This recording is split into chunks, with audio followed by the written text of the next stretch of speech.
Kā Saeimas deputāts Rosļikovs mazina padomju režīma represiju nozīmi. Nu pat kāda blogera YouTube raidījumā viņš stāstīja par kādu vārdā nenosauktu ģimeni no Liepājas. И они говорят: Лёш, а как ты думаешь, кто нас отсюда выгонял?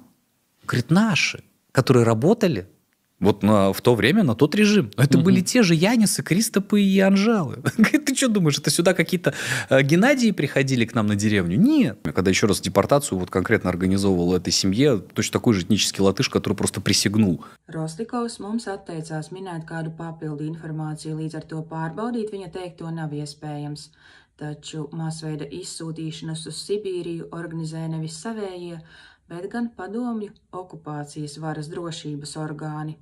Vietēji aktīvisti nenoliedzami viņi piedalījās deportācijās, bet tikai kā piekomandēti, faktiski kā ceļa rādītāji vai kā pastiprinošs spēks šīm te čekas daļām.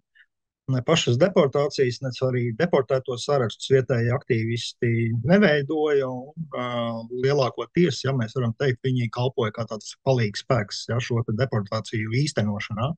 Да, к ним пришли, сказали, у вас там вечером поезд 10 часов, да, если вы сами на нем не уезжаете, то мы вам поможем. Vai tiešām uz deportāciju vilcieniem vienkārši uzaicināja? Tur ne tikai nav izpratne par to, kā notika deportācijas, bet nav arī izpratnes par to, kas tad īstenībā ir noticis šajās deportācijās. Ja 41. gada deportācijās faktiski cilvēkiem lika savākties dažu minūšu laikā, tad 49. gadā tur jau tika dots lielāks laika rezerves sagatavoties.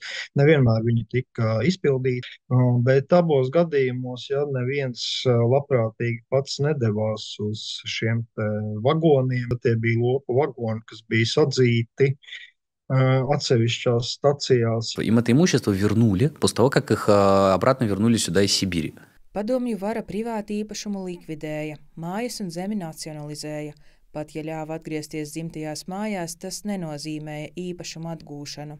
Ir, teiksim, rīkojumi, kad ministru padomu, piemēram, atsakās izskatīt vispārībā jautājumu, kas būtu saistīti ar šo te deportēto īpašumu atgriešanu, Un tad faktiski tas beidzās ne ar ko. Labākajā gadījumā, teiksim, šiem te cilvēkiem ļāva atgriezties savās dzimtajās mājās, bet tā kopumā bija dzīve jāsāk no absolūtas nulles. Ja mēs raugamies, tad īpašuma atgūšana jau notiek tikai pēc 90. gada.